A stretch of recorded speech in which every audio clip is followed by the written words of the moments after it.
So when you study argumentation, you must begin with being able to recognize what kind of sentence arguments actually consist of.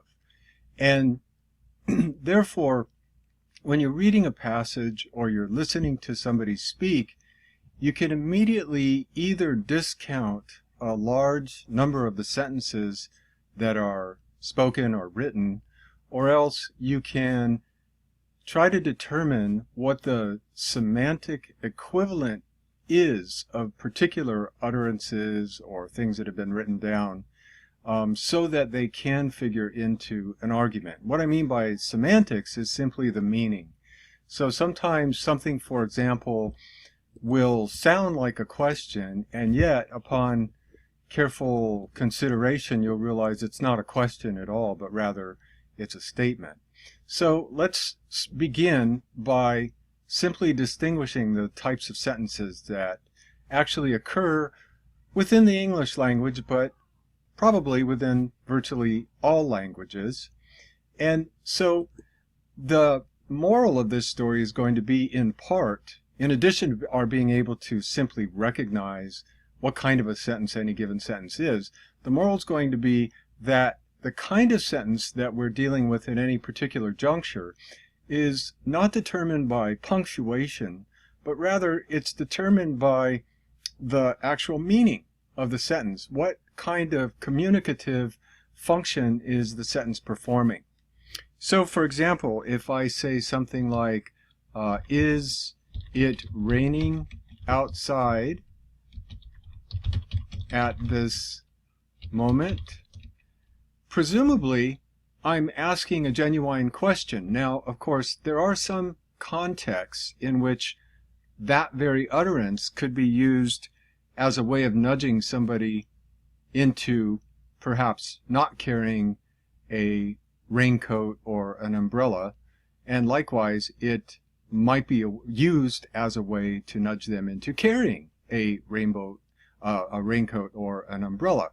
So, if you look at a particular sentence and you want to make the case for the possibility that it doesn't represent a typical example of a certain kind of sentence, then it's the responsibility of the person who takes exception to the likely categorization of the sentence to actually give the example. So I just gave it when I mentioned that there might be a context in which, for example, to elaborate further, a couple is going out to dinner, and the one of the two doesn't think that there's any reason to take an umbrella, and yet the other member of the couple is carrying an umbrella, and so the one member of the couple who doesn't want the other one to carry the umbrella says, "Is it raining outside at this moment?" as a way of indicating something other than the genuine question. Namely, it's the offering of advice, namely, leave your umbrella at home or something to that effect. So there are exceptions, but typically a sentence like this would be thought to be an interrogative.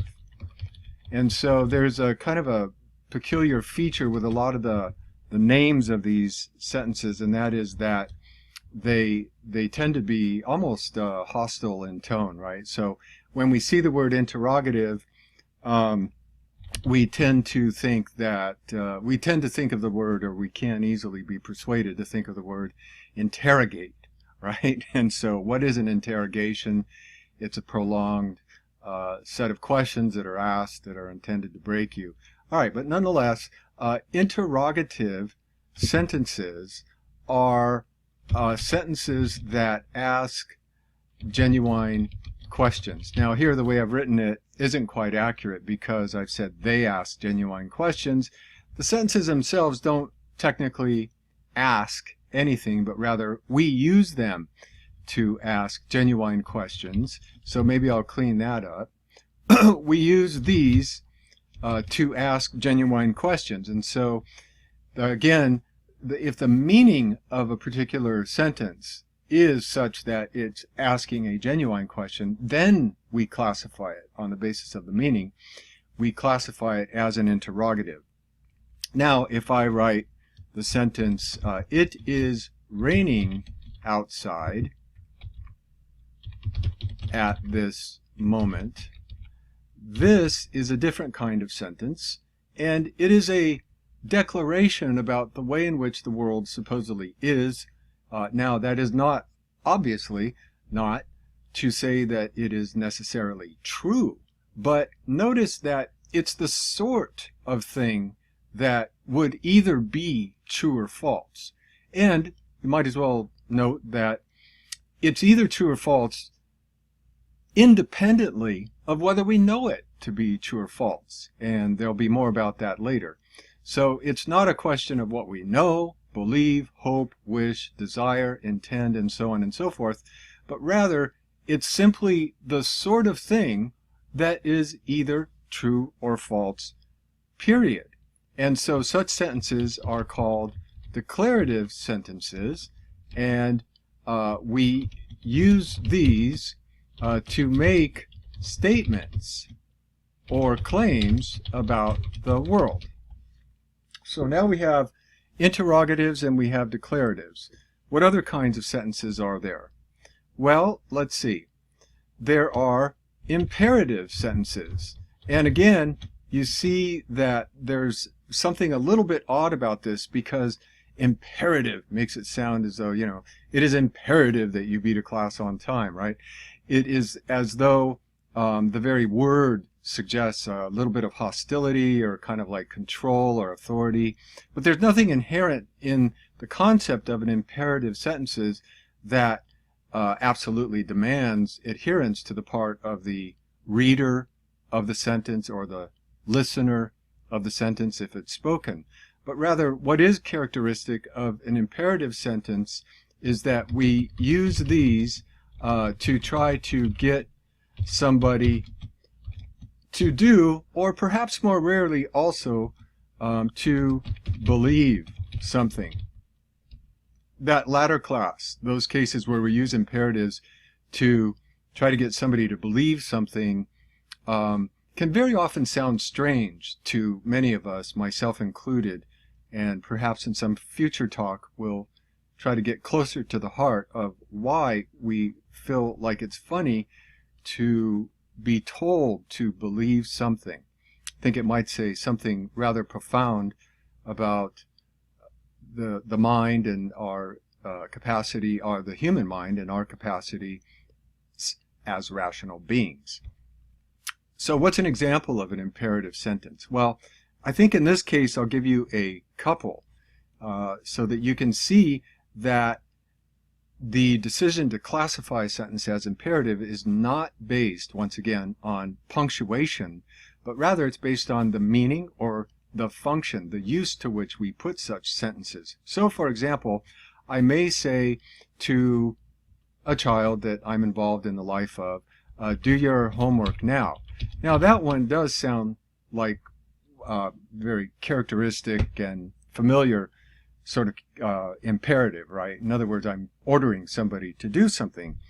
But I might say to my special someone, because I'm in the middle of reading the Sunday paper, could you see who's at the door, please? Right? Now, this is very gentle, and I've added the word please, but notice that the meaning of the sentence is still such that what I am using it to accomplish is to get somebody to do something.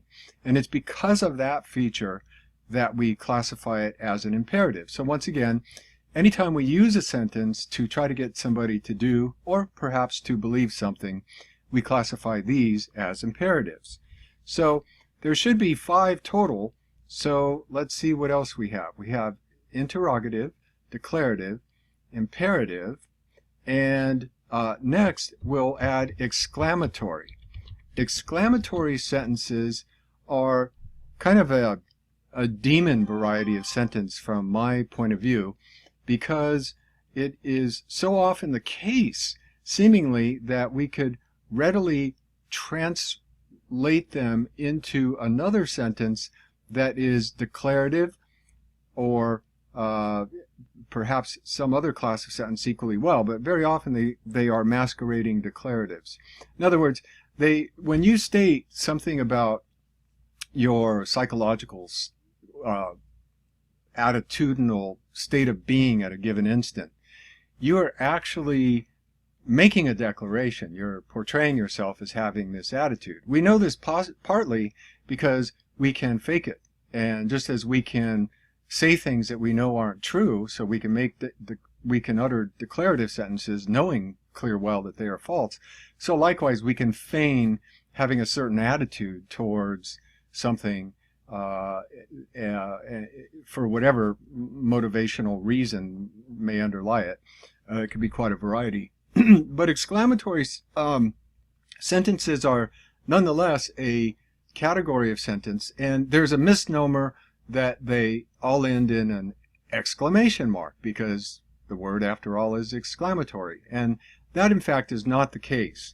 So that's one thing we need to guard against. We need to guard against thinking that the punctuation is the determiner of the sentence type. It's not, but rather the meaning of it. So these we use to express an attitude, and that attitude may be, upbeat or downbeat. So, for example, I might say, wow. So that's a clear example of an exclamatory that's probably familiar to most viewers of this little presentation. However, it could be that I come home and my partner says, how was your day? And I just go, right? And that equally well would be an exclamatory. So once again, this is probably sufficient to underline the point that you don't determine the classification of a sentence type on the basis of punctuation. Here we have the first sentence ending in an exclamation mark, the second ending in a period. Now, you'll notice that in both of these, wow and there's no explicit statement being made. However, what they do is they reveal a psychological state of the writer or the utterer, or at least they allegedly do, right? So, for example, I'm using these as illustrations, and I'm not in a wow sort of state right now, and I'm certainly not in an sort of state right now. So I'm using them for a different function, and yet I'm relying upon the fact that I've written them down to convey to you, that they serve as typical examples of these kinds of sentences. So, wow might be shorthand for something prolonged, more elaborate, like, I am in a state of perplexity over what and then you fill in the blank, what I just heard, what just happened, etc., right? And so, likewise, might be some shorthand on a given occasion for something like, I had a terrible day today, and you probably don't want to hear about it. Now, notice that both of those latter sentences that I've placed in quote marks, those are actually declarative sentences, right? And so there is a kind of a love-hate relationship with exclamatories because so often one feels that they could be translated into declarative sentences. Now, there is a special case, and that's the case of rhetorical questions. Rhetorical questions are always masking as questions what is in fact not a question. So they look like interrogatives. So if I say, you don't really believe that, do you? It sounds as though I'm asking you a question. So if it were a genuine question, it would be classified as an interrogative. But I'm not really asking a person a question if I say to them, you don't really believe that, do you? I'm suggesting that they ought not believe it, right? And so in that sense, it seems to be one of those odd imperatives where I'm trying to get you by means of my attitude and my uttering something in a rhetorical fashion that is persuasive. And so rhetorical questions are not a sentence type.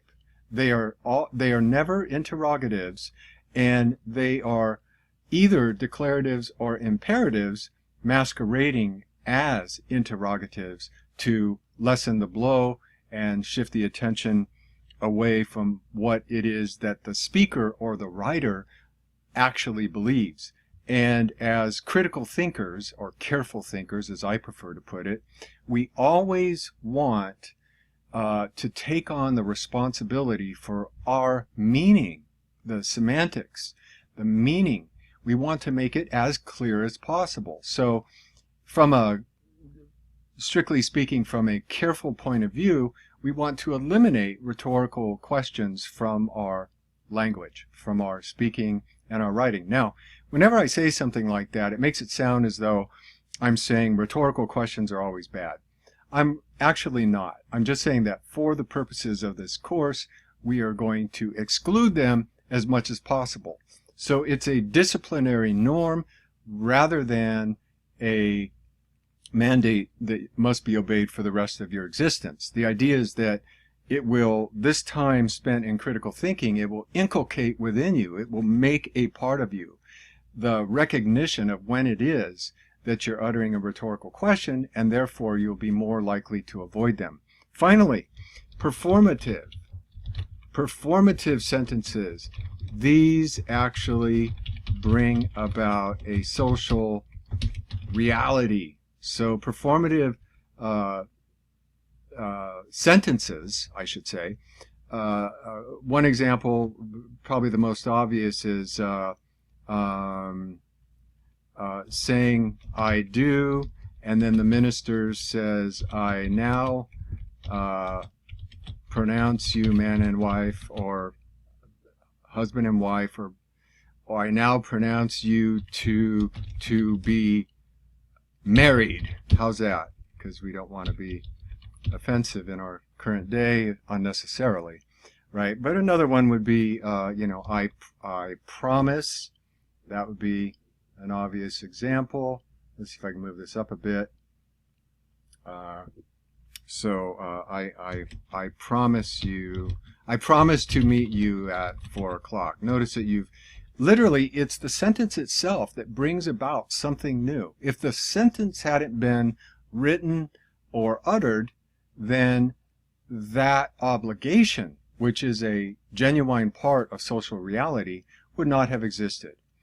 Okay, so I hope that this very brief introduction to sentence types makes it very clear what each is, that the determination of the sentence type is not determined by punctuation, but rather you have to ask yourself, what's the function? What's the meaning? What purpose is this sentence serving? And it's on that basis that we decide how to classify the sentence.